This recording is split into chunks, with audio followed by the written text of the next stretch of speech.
Andy, thanks for joining us after that. We probably didn't deserve it.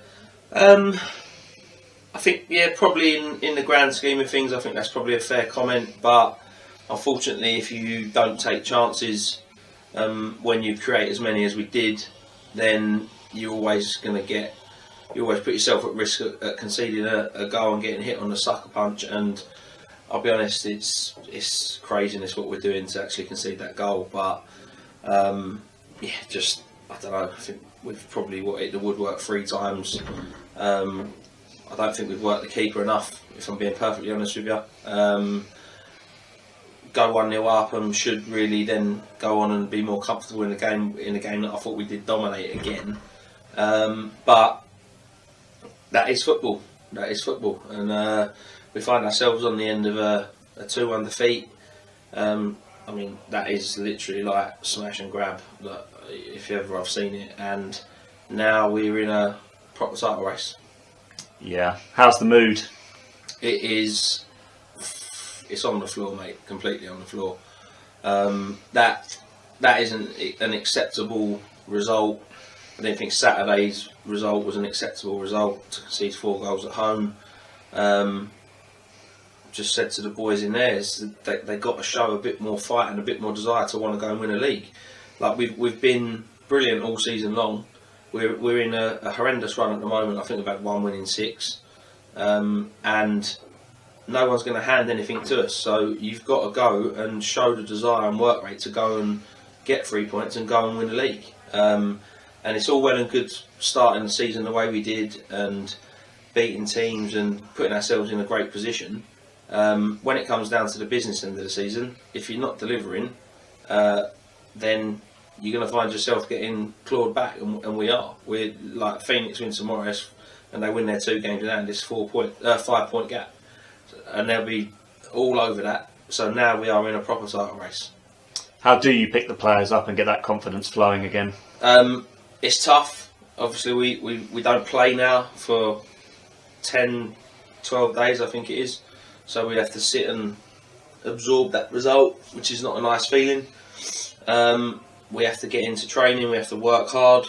We have to look at personnel, if I'm being perfectly honest, because we're in a position where, yes, these players have got us into a great position in the league, but at the moment they're really not delivering to the same standard that they were at the start of the season. So I think that's something we need to look at. And then it's just a case of we've still got an advantage, so let's not forget that. And it's still 5 points, and obviously anything can happen. Twists and turns can happen, but I know what non-league football at this level is like, and I know how everyone will be jumping on the bandwagon and saying that we're unravelling, which, to be fair, we're obviously in a bad run, so it's understandable why people can think that. We have to answer those questions, simple as that. And we can look at a lot of things on how we played. Have we set the team up right? As I said, have we got the right personnel? Are we doing the right things in training? You start assessing everything. I think it really is important to not react too hastily, and just look at subtle tweaks that we can maybe adjust to get us back where we need to be. I mean, the game itself, again, we've had so much of the ball, and we've got into great areas in the final third. I said Terrell's at the bar with a header from a corner. Rob Strachan's hit the bar with a header from a corner. Brad Ryan hit the post. Nathan Palmer's had a couple of shots flash across goal. We put balls across the box. You can argue to say what more can we do other than put the ball in the back of the net.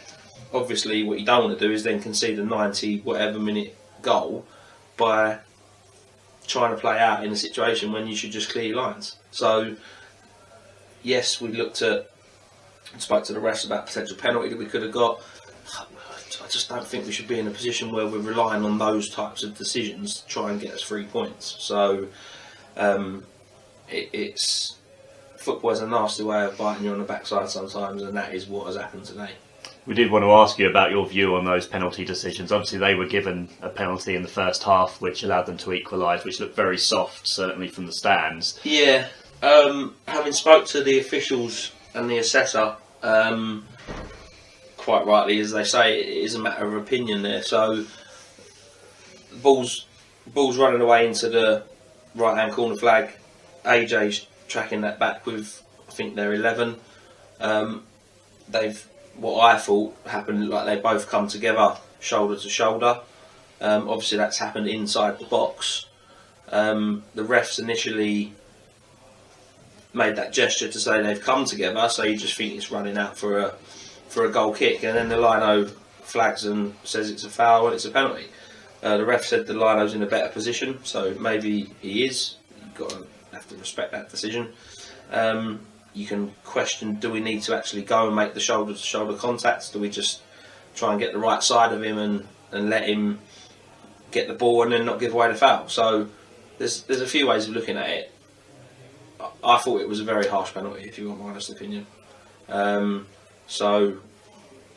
Yeah, we would be in What agreement with can you it. say? Yeah. And obviously we didn't get a penalty for what did also appear to be a very clear and obvious Yeah, handball. again, I mean, you've said to me yourself that you have quite a good view of it. It was a penalty. The ref seems to think that the player, his arms are naturally inside the width of his body, and yes, he did say that it hit his elbow, but he said his arm was, as I said, in a natural position, so he felt it didn't affect the direction of the ball or any outcome of that, and that's why he didn't give it. To be fair to him, look, he said if we've got a VO, he'll happily have a look at that. I mean, it's not going to change anything, so No.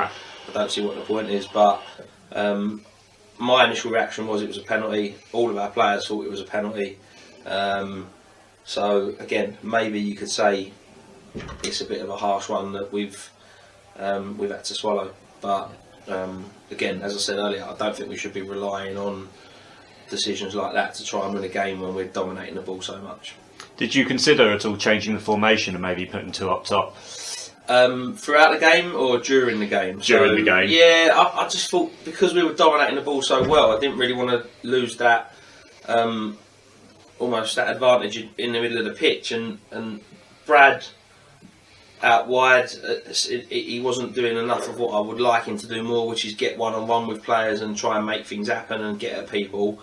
Dropping him into the centre of the midfield, he's getting on the ball and can make things happen a little bit more. So, did think about it. Look, without making excuses, we only really had two effective changes from the bench tonight because we had George Munger was ill, so he was missing today because of illness, and Lewis Chambers, his granddad has had a heart attack, and he turned up to the game ready to be involved and got a call that he needed to get away and go and see his granddad. So that obviously is a priority for him, and quite rightly so. But it impacted kind of how we wanted to line up with the team, so we had to change that. We've got Nathan Palmer playing in the middle of the park, which is out of position for him.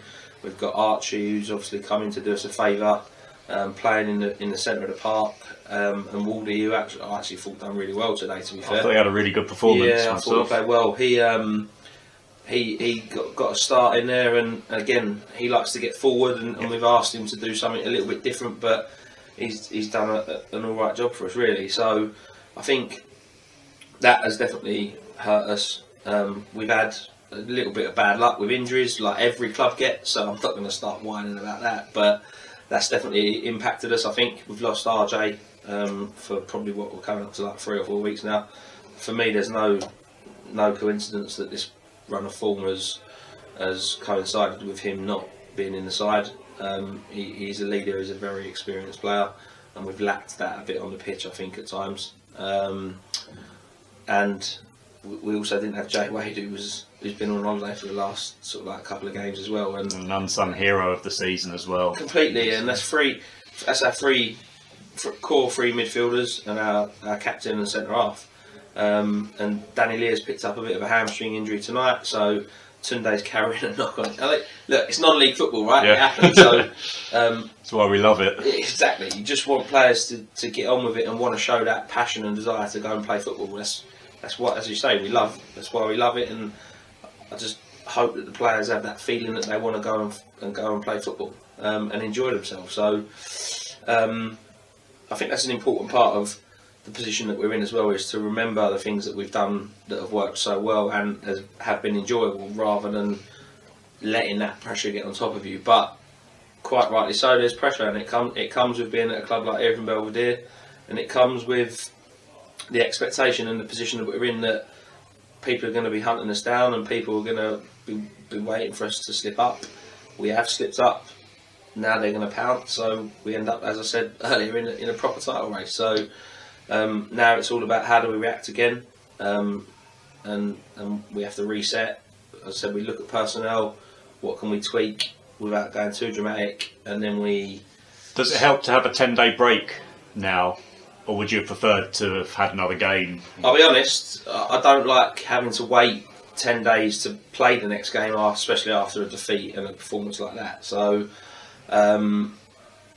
but to your point, maybe it gives us that opportunity just to catch our breaths and just like reset, as I said. So it's important we train well. The boys can have a think personally about their performances, I think, and then we come back in 10 days' time against Whitstable at home here, which is now a massive game against a very, very good opponent. So we have got some pretty tasty games coming up. To be fair, we've still got to go to Rustall, we've still got to go to Tunbridge Wells, Glebe we've still got to go to, Deal we've got to come here. Yep. So yeah, there's definitely lots more twists and turns, I think, towards the last 9 games now, and we have to react to it. So we'll get our heads down. We'll continue to work as hard as we have done all season, and hopefully we can put the results right. Brilliant. We look forward to it. Thanks for your time, Andy. Cheers, mate. Thank you.